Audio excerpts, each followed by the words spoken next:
Ladies and gentlemen, boys and girls, children of all ages, this is the greatest time of the day. From the center of the universe, New York City, it's the main event you've been waiting for. It's time to go in the cage with Cyclone.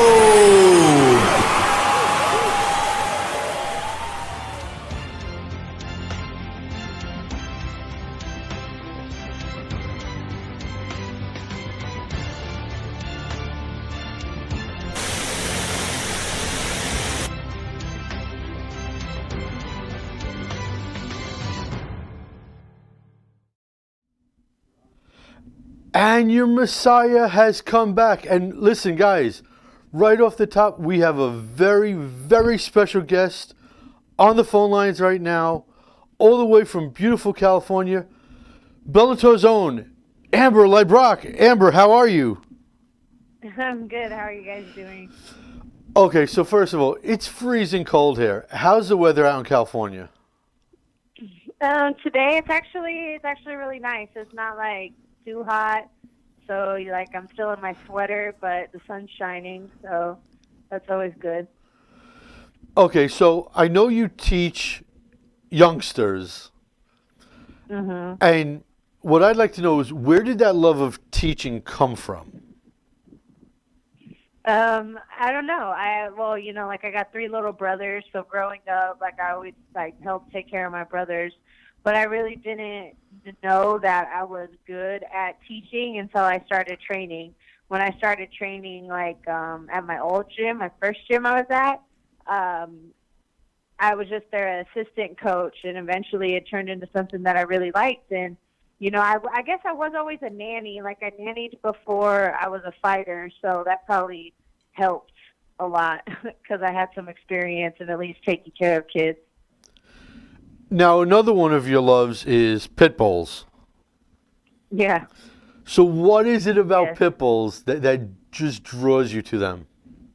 Well, I guess it's because they're so misunderstood. Everybody is so. Not everybody, but most of the time, if I take my dog out, she gets a lot of looks. People are scared of her just because she's a pit bull, but she's probably the sweetest little thing you've ever met in your entire life.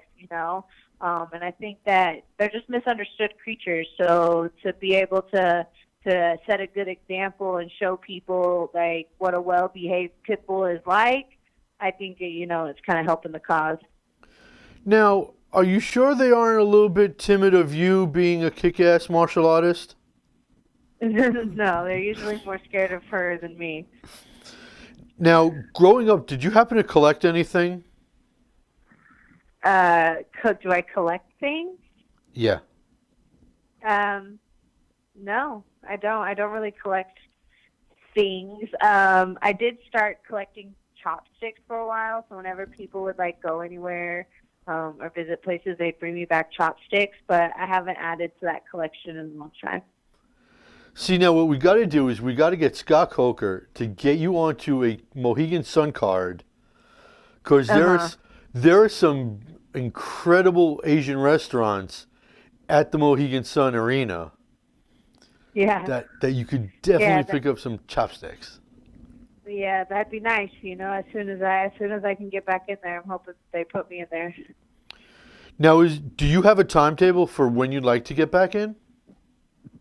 No. I mean, I'd like to fight beginning of the year is what I'm thinking. I kind of not severely busted up my shoulder, but from the slam, it kind of did some things to my shoulder. So it's not really 100% right now. So I'm waiting, to try to get my shoulder up a little bit more before I really put a time or a date of when I'm going to fight again in my head. So I'm thinking then the Hawaii trip would be out of question? Unfortunately, yeah, the Hawaii trip's going to be out of the question. But I am hoping to do Nogi World at the end of December. So I'll at least still be busy. Now, How did you know deep inside yourself that you wanted to go from amateur to pro? It kind of just fell in my lap. I knew that I knew that I wasn't as young as everybody else, and I knew that time, wasn't going to last forever. So when I got the opportunity to go from amateur to pro, I kind of just ran with it, and it was for a Victor contract. So it wasn't really a situation where I could say no. I kind of just had to do it. Now, fighting for Shannon at Invicta and fighting for Scott in Bellator, are there any similarities between the two? Yeah, like both promotions take really good care of the fighters. I mean, obviously it's different because Invicta's all women and Bellator is obviously not. It's mostly guys. So that was a little weird to adjust to at first because I'm just used to being in the back with a bunch of girls, and girls don't act like guys do in the back of the locker room. But other than that, it's pretty much the same. Like, they just take care of us, like whatever we need. Bellator has been nothing but helpful, and Shannon was amazing when I was there. So, okay, once the shoulder is healed, do you think you'd want to roll it back against Arlene, or is there somebody else you're kind of looking at? I don't know. I'm probably not the next one when it want to roll it back with Arlene, but in the near future, I definitely want to roll it back with Arlene. I think that there are just some things in that fight that with myself that I needed to be doing that I wasn't, and I think that it would be totally different if I was in a different mindset. And honestly, and I'm not even saying this because I'm a fan of yours or because you're on the air with me. You were actually ahead, at least on my scorecard, before that slam happened. So, yeah, I did secure like a few takedowns. Well, at least I know I got one takedown. My hands weren't really flying. I wasn't trusting my hands as much as I'd like them to be. From what I heard, I was up the 2 rounds, but it is what it is. Like, shit happens. You're winning the fight until you're not. And, not taking away from anything from Arlene, like, she's a vet. Like, she deserves all the credit in the world. I made a tiny little mistake. I paid for it, and it's on to the next. Now, your head kick against Janae was kind of almost Holly/Ronda-esque. If you look at it. So, is throwing a head kick now going to be one of your go-to moves? I mean, if people are going to leave their head open, I'm going to try to kick it. And, it's harder to catch a kick to the head than it is to the body, and I'm mostly all leg, so kicking people in the head isn't a hard task. Now, I know you really can't talk about another organization, but the PFL just announced that they're doing a 155 division basically for Kayla Harrison. You're a true 145er. Yeah, I would stay at 45. I don't have any interest in going up into 55. And it's hard enough for companies to come up with 145ers because, look, honestly, there's only 10 of you in Bellator. Yeah. At 140. So how hard would it be for a PFL of all organizations to come up with 155ers? I don't think it's going to be hard at all. Like, there's a lot of 55ers out there. There's a lot of lightweights out there. I think now is just the time that they're starting to get exposure, and just like anything, you got to let the amateurs kind of come up in the ranks a little bit. And this is the first time that being a 55er, being a 45er isn't completely off the table. So I think this is just the beginning, but we got to give people a little bit of time to catch up and start to feel comfortable in their own weight classes. Girls have been cutting weight down to 35 for a long time. That shouldn't have been. So girls are finally starting to come back up, and I think it's just a matter of time before both the 55 and the 45 division fill up. Cool. Well, I know you just picked up your purple belt not too long ago. Yes. You zeroing in on a brown belt soon? Well, no. I definitely need to be training a lot more in my gi than I am with my shoulder being bumped. You know, I haven't really been able to grapple as much as I'd like. So the brown belt is kind of in the future, far future. Now, just out of curiosity, looking at that, I mean, obviously it's something you'd want to do, and eventually even, you know, a black belt. How hard was it making that climb up to a purple belt? I mean, it took me forever. I was a blue belt for a long time because I ended up switching teams.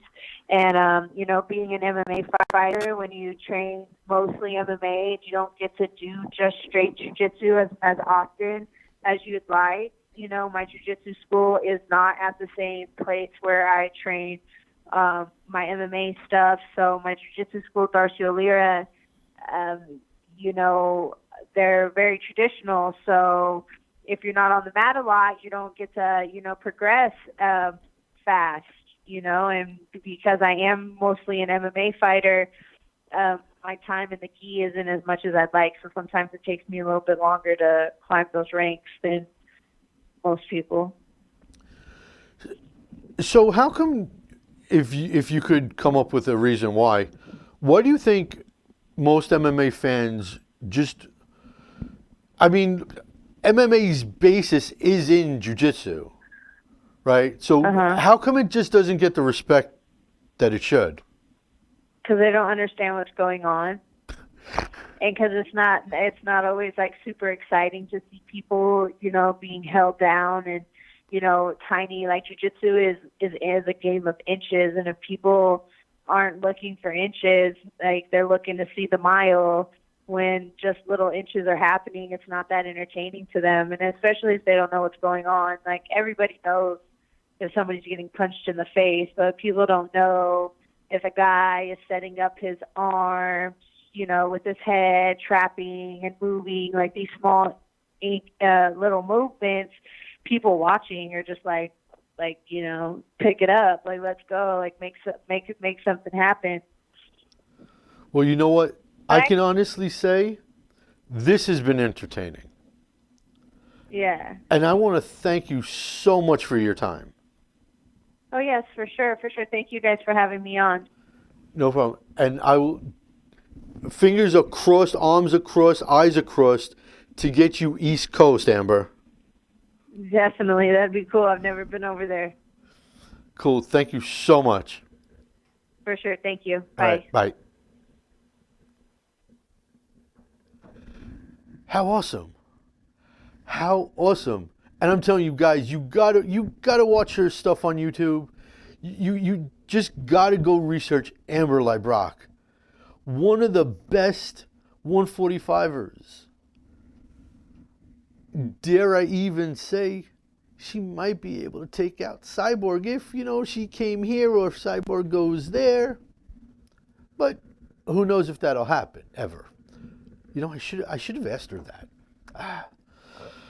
That's the story of my life, folks. Always coming up with good stuff after the fact. Anyways, we will be back with the whole shingding right after this. This is Frank Edgar. This is the Barbarian Tim Bosch. I'm World Series of Fighting undefeated lightweight champion Justin Gaethje. MMA legend, UFC Hall of Famer, Iceman. Check it out. If you got the guts, step in the cage with Cyclone. Okie dokie, I is back.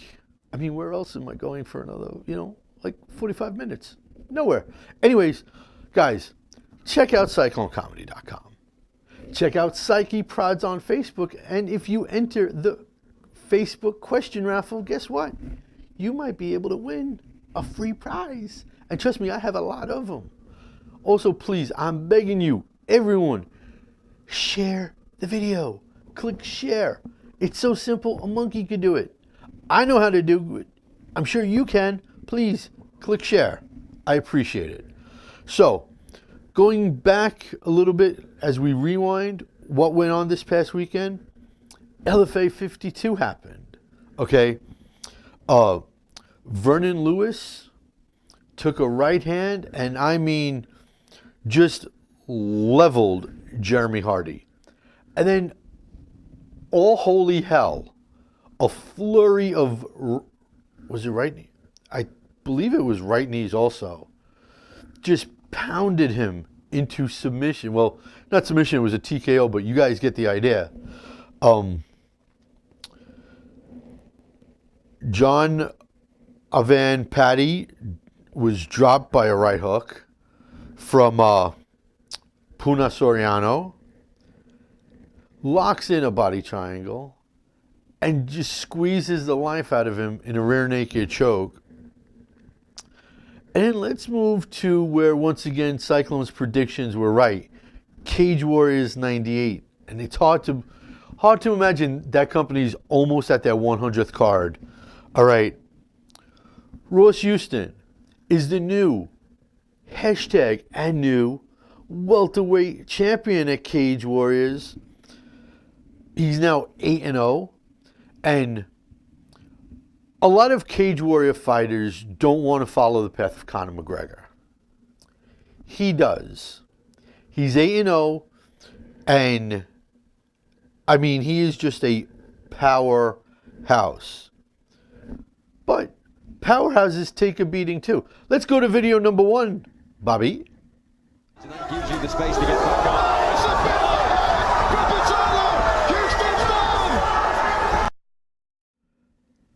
That was the 4th round, and he got smoked.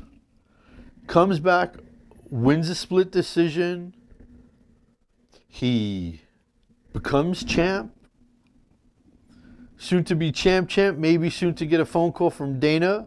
You know, the UFC could use some welterweights. You know, he might be on the phone really, really soon. George McManus locked in an absolutely beautiful. You know what? While you're watching Amber Leibrock's stuff, check out George McManus. He laid out a beautiful reverse triangle on Josh Plant for a submission win. Then, while the cat's away, the mice will play. So no UFC, no Bellator. The final week of the PFL playoffs went down in our nation's capital, Washington, D.C. And what happened? Ray Cooper III happened. Bobby, 2 and 3 play back-to-back, please. So some clean shots from the back. Oh, he catches him over the top. Big right hand, that hurt Jake Shields. Jake is in trouble here. Can he withstand 2 more minutes of this? This is close to being over. Jake Shields is in big trouble here. That is it. Money marks in the corner of Henderson Ferreira. Boy, Ray Cooper, I don't know. That one hurt him hard. That left one hurt him. He rocked him hard. That hurts just watching. First of all, look, here's the deal. He is an undersized fighter, okay? But, you know, much like Daniel Cormier, much like the John Fitches, the Jake Shields, they're all undersized. They're not big monsters, you know? And when you spend your whole life being undersized, you know how to deal with it, you know how to fight, you know how to do everything. And that's what Ray Cooper did. First of all, Jake Shields beat his father, I think, like 25 to 27 years ago. Earlier during the regular season, Cooper beat Shields to avenge his father's loss. And now he smokes him to get into the finals. Then Henson Ferrara, that second TKO. Geez. Henson beat Ray on the regional circuit in Honolulu. He was talking a lot of smack leading up to that fight. What happened? You saw what happened. Ray Cooper laid him out. Jeez Louise. It's stuff like that that's absolutely beautiful to watch. It really, really is.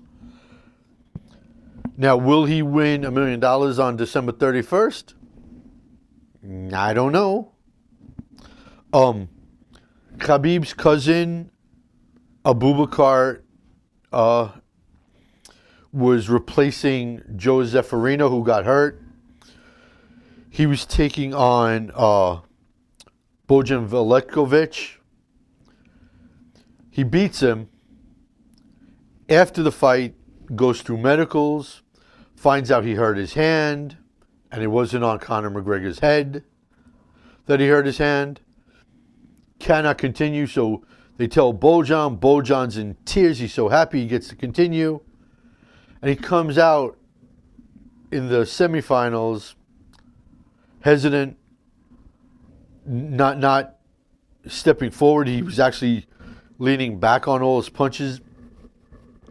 It's not really the way to grab the bull by the horns, if you know what I mean. And he winds up getting beat by Magomed Karamov. You got to love when someone's first name and their last name are the same name, and you just add a Karamov at the end of it. Luis Taylor. Let me just do this. Luis Taylor dropped John Howard. He was hitting him with ground and pound. They said he landed an illegal knee, which turned out to be an accidental knee, which turned out to be Luis Taylor winning by a technical draw. I don't know. I watched the video like 8 times. I didn't see a knee. Apparently, I'm blind. Because everyone else saw it except for me. So if you go out and you take a look, Luis Taylor PFL playoffs, hit me up afterwards and tell me if you see a knee, because I didn't. And has nothing to do with the fact that both Yamasakis were reffing the majority of the fights on that card.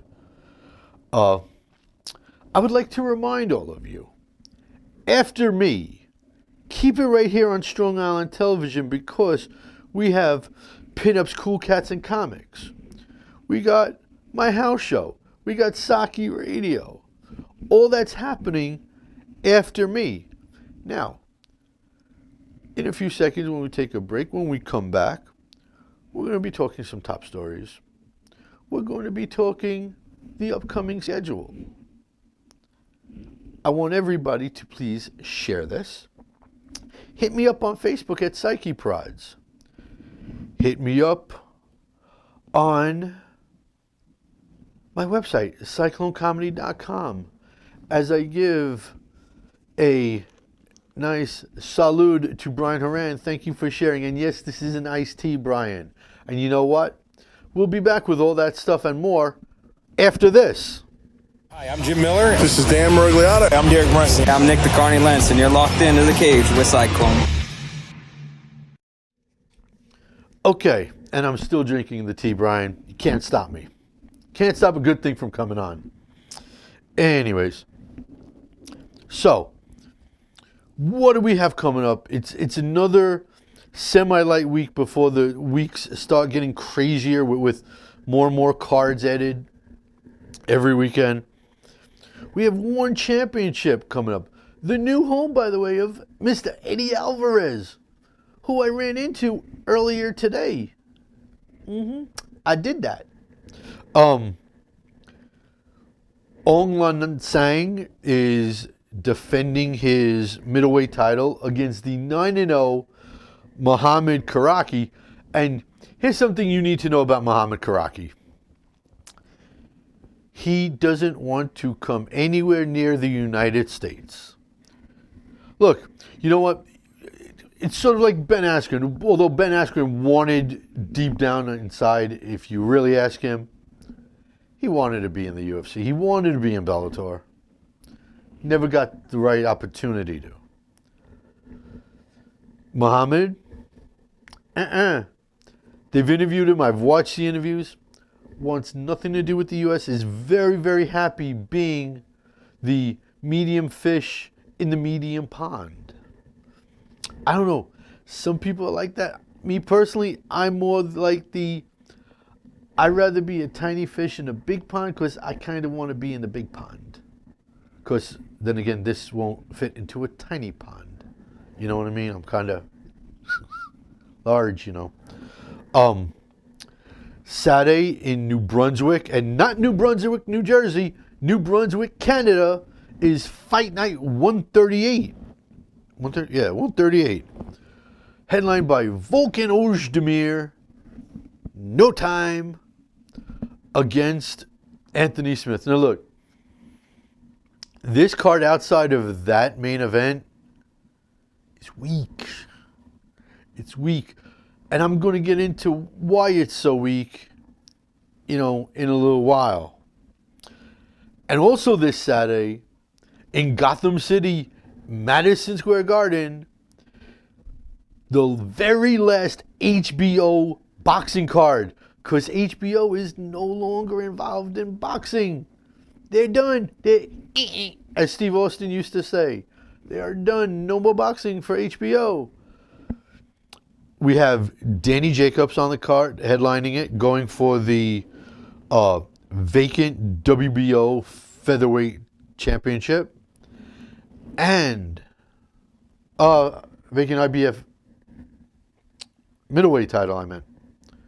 The WBO featherweight championship is being contested by she doesn't know she's my girlfriend yet, Heather Hardy, and Shelly Vincent in the rematch.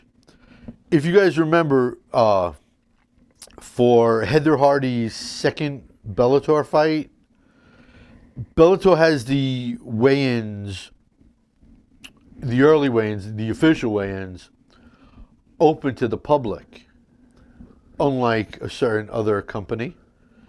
And Shelly Vincent, who is a major rival of Heather's in the boxing world, almost charged the stage. She was pulled away. And Heather, you know, just stood there smiling, doing one of these jammies, you know. I think my Brooklyn girl Heather's going to smash Shelly once again. That's just me, but Heather's undefeated in boxing, and I'd say she's going to remain that way. As I turn the page of notes, which is unprofessional, let's go to those big stories, shall we? Now, look, like I said, I was going to talk about one championship. Their CEO, Shatri Sityon-Tang, is really upset that his undefeated atomweight champion, Angela Lee, who, by the way, has crossed over. She's not only fighting, she's a model. She's doing some minor acting. She's making her way crossing over. Shatri is look, he's gotten an American education. He worked on Wall Street as a hedge funds guy. Went back to Asia. And the fact of the matter is, hey, Anthony, long time. As I interrupt myself, I got to give props to my old schoolmates from PS 114. Thank you very much. And don't forget to share, Anthony. Let everybody else know from 114 what I am doing. Big stuff.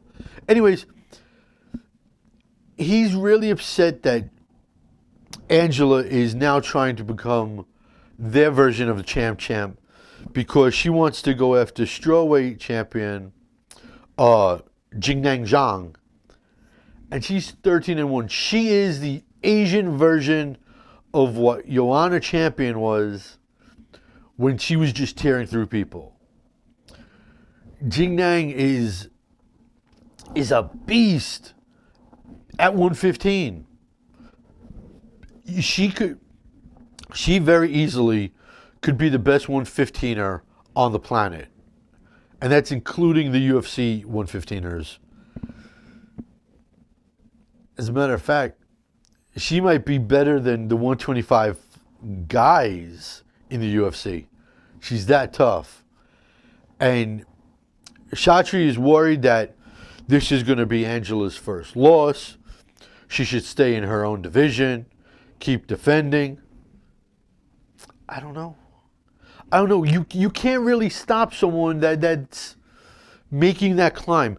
She's already crossed over, like I said. So if she becomes a champ, it's better for the company. It really is. Mind you, my whole thing with champs is I hate it because it ties up 2 divisions, if not 3 if you become a champ. I don't know. You're the CEO. You're the promoter. You sign these contracts. You can't sign a contract like this and then say, nah, I don't want you doing it. You're giving these fighters the contract to sign. You don't want it? Don't give it to them. Say no. You're not going to go up a division. You want to go up a division? Vacate your belt and then go up. Seems logical and easy to me. Now let's get into this thing about the UFC. There are just too many goddamn cards. No other way to say it. Too many cards. Out of 52 weeks in a year, I think the UFC takes, 5-6 weeks off? And by the way, the pay-per-view plan, the pay-per-view model is done. If Bellator hasn't shown you guys anything with DAZN, it's proof that combat sports is going to go the streaming route. That's more successful for them. Hell, HBO, like I said, it's done with boxing. HBO has been partnered with boxing forever. And they're done. It's it after Saturday, no more. For the love of God. Here's what the UFC needs to do. And they're not going to because I think they have something like 50 somewhat cards planned for next year between ESPN, ESPN Plus, and the pay-per-views, which they're going back to one every month. Basically, there's 4 weeks in every month. Do a pay-per-view, skip a week, do an ESPN card, or do a streaming a week off and an ESPN card. You don't have the rosters. Guys keep falling out. Look at 230. You know who's going to be the main event? Me. And you know what? Brian Horan, it's going to be me and you fighting in the main event at 230. Or maybe me, you versus Curtis, in the main event.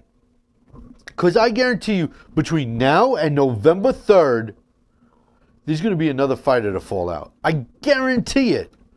Write it down. Take out your notebook, okay, and write it down. On this date, the 27th episode of In the Cage with Cyclone, Cyclone said another fighter is going to fall out. It's just the facts. It is. Plain and simple, it is the facts. Really? You want to do it? Really? If I beat you, just a side note, I know this is unprofessional, but really, Brian? You want me? When I beat you, I'll put up money. You want to put up the misses? Think about it. Think about what you're getting yourself into. This isn't just a blob. This can fight. Anyways, they need iced tea is what they need. They need less cards. Because they have to shrink their roster too. And I know I just said so many fighters fall out. They need to make things more precise. It's too loosey-goosey. There's too many fingers and too many ways of doing things there. And honestly, Bellator has a much smarter program going than the UFC. The Bellator's doing a lot better in a lot of areas, as a matter of fact, than the UFC. And speaking of Bellator, word has come down since Scott Coker has a relationship with the management, if you will, of Ryzen, that they want to cross-promote. Now, if you go on boneheadpicks.com and you scroll way back about a year ago, you see an article I wrote that MMA should sort of do, since it's almost like wrestling now anyways, they should do like an NWO takeover of WCW. Okay? If Bellator and Ryzen can co-promote, what's stopping them from co-promoting with other people? And look, here's the deal. The UFC is now owned by entertainment people. Okay? Entertainment people are interested in one thing and one thing only. And that's the bottom line. Dollars and cents. You cross-promote, it's a lot of dollars. It is. There's no denying it. Hardcore fans, you guys might say, oh, no. No cross-promotion. It's what sells. And you hardcore guys that say no, guess what? You're going to watch it. You'll watch anything in a cage. You will watch a lawnmower and a pair of scissors fighting each other in a cage. And don't say you won't, because you will. I know you will. It's just the way things are. Because you guys can't get enough of what goes on in a cage. You know, it's the visceral part of human society, human DNA is to fight that bloodlust that humans have. And quite frankly, it's why we all love combat sports, whether it's boxing, wrestling, MMA, or whatever the case might be.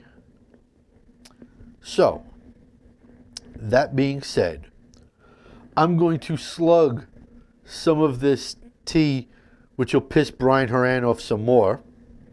No champ, okay?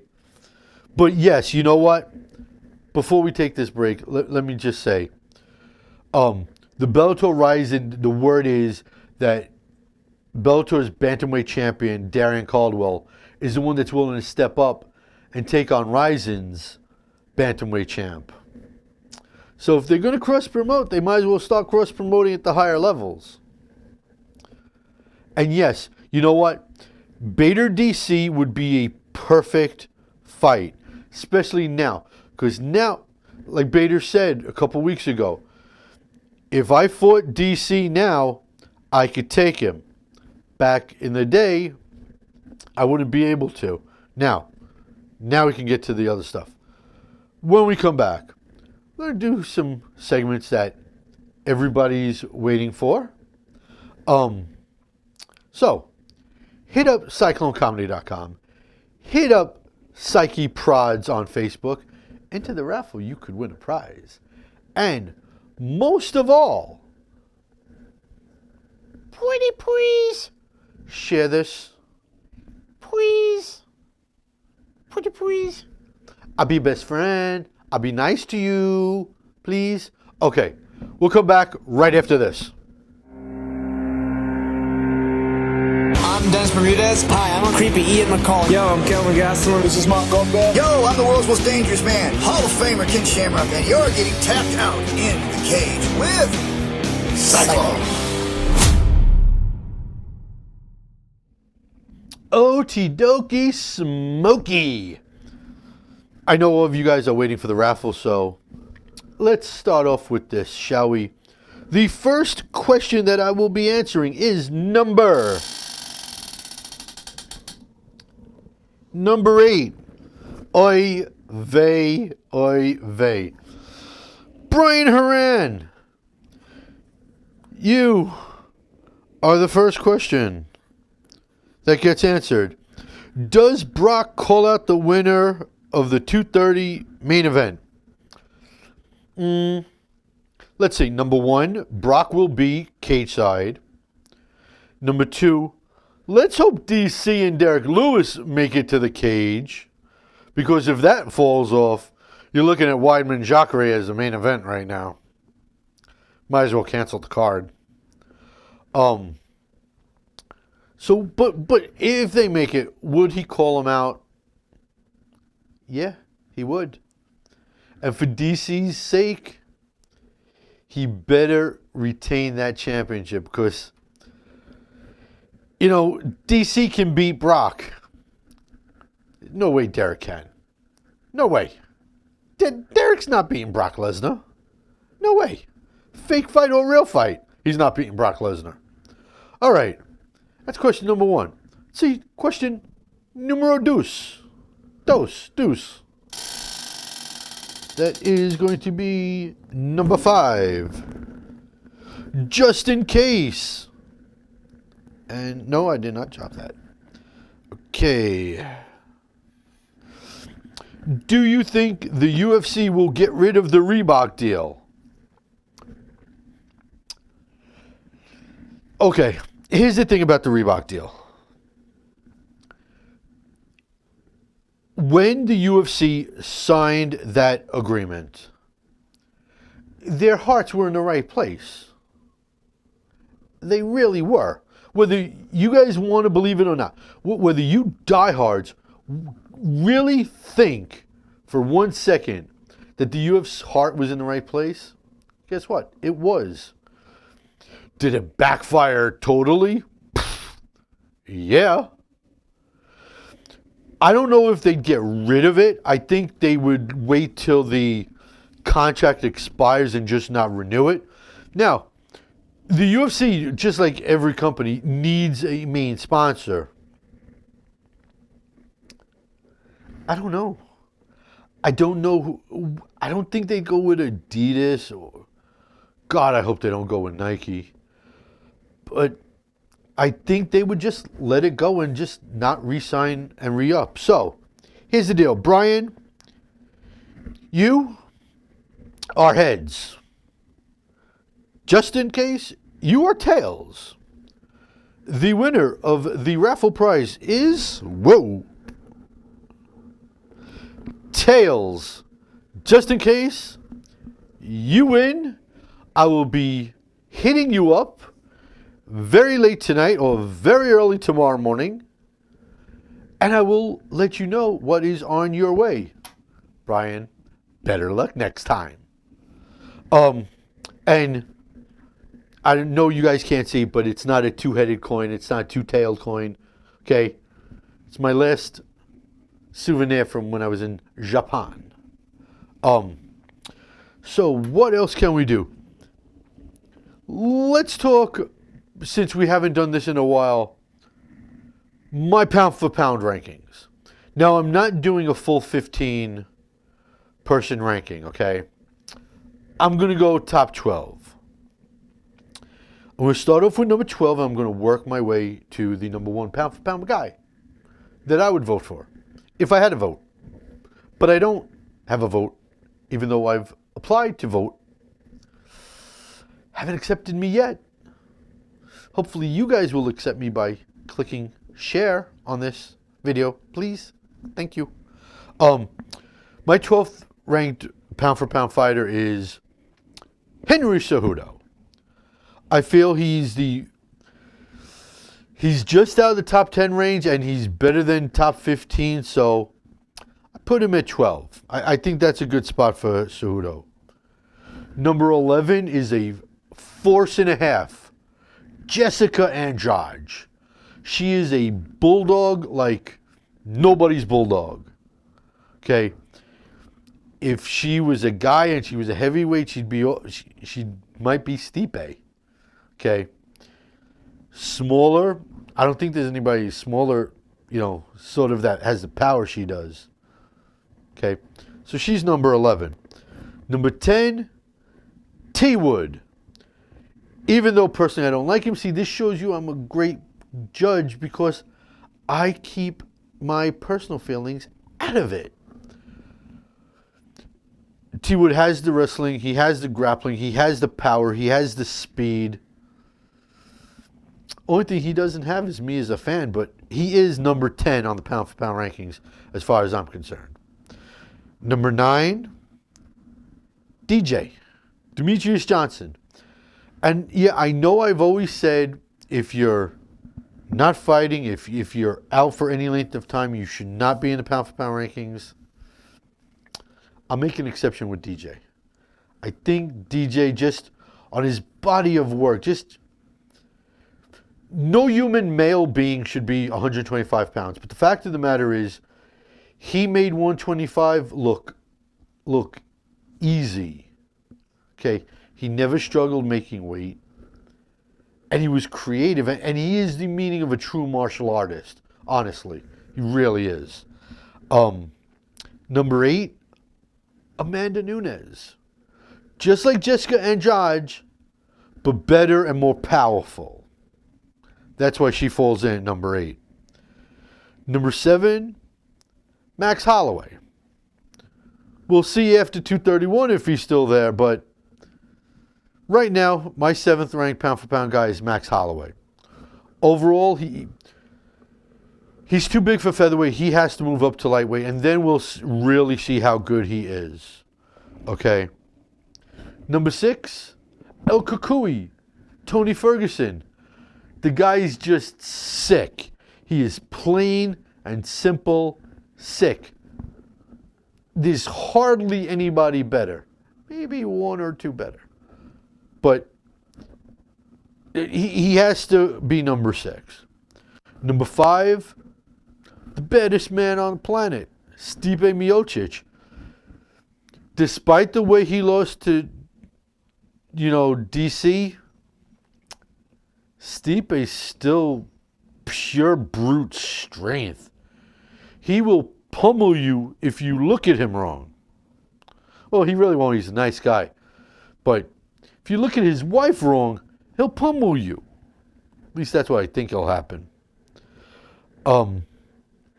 Number 4, TJ Killershaw, Pillershaw, Dillashaw, Schmillershaw. TJ, for his overall body of work, for his speed, for his tenacity, for his admittingness that to grow as a martial artist, you can't just stay at one gym. You have to go from gym to gym to gym to learn different things at different spots. See what you're doing not good here. See what you're doing good there. Combine them all. And that's why TJ Dillashaw is number 4 on my list. Number 3, Khabib. Khabib is 3. Is there really anybody better? When he takes you down, and if he doesn't get you like the first time, the second, the third, the fourth, or the fifth, much like kind of stop like 5, 6 takedowns.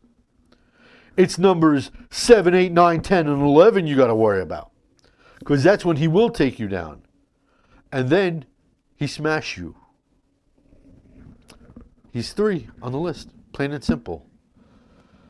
Number 2, nobody has this person in this high up on their rankings except for me. I put this person at number 2, silver medalist, kind of, in silver medal place, number 2. Chris Cyborg. The beast of all beasts. As a matter of fact, it bothers me to no end that the UFC, first of all, doesn't go out and get true 145ers. Hell, even like an Amber Leibrock. You know what? Wait till her Bellator contract is up. Snatch it. Just throw an insane amount of money her way. She lost to Megan Anderson. I guarantee you she'd want to roll that one back. I could have asked her about that too, but I didn't. Here's the thing. If she was in the UFC, she would absolutely, I think it's safe to say, would love to take on Megan again. And Cyborg.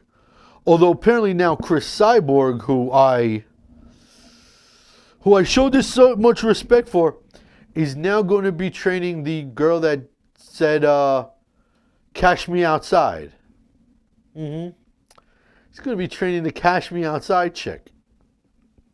Are you kidding me, Chris? What are you doing, Cyborg?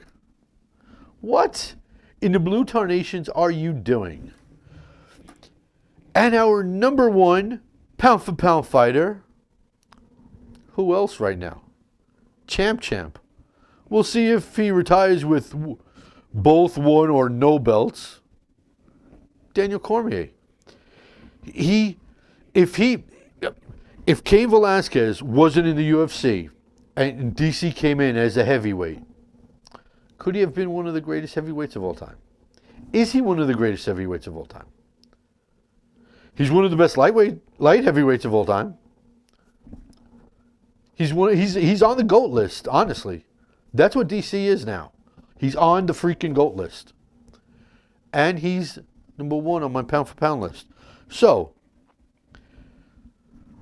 as we wrap this big shindig up, I want to remind all of you, keep it right here on Strong Island Television, because after me is Pinups, Cool Cats, and Comics. Kick-ass show. So, next Monday, when I possibly, right now it's 50-50, I'm working on it, in-studio guest. Possible. As we expand our outlook on combat sports to another sport. That's what we call in the business a tease. I'm not going to tell you yet. You'll have to tune in next week. Same bat time, same bat channel. Until then, this is Cyclone saying, as I always say, just because you're not an athlete doesn't mean you can't be an athletic supporter. Bye-bye.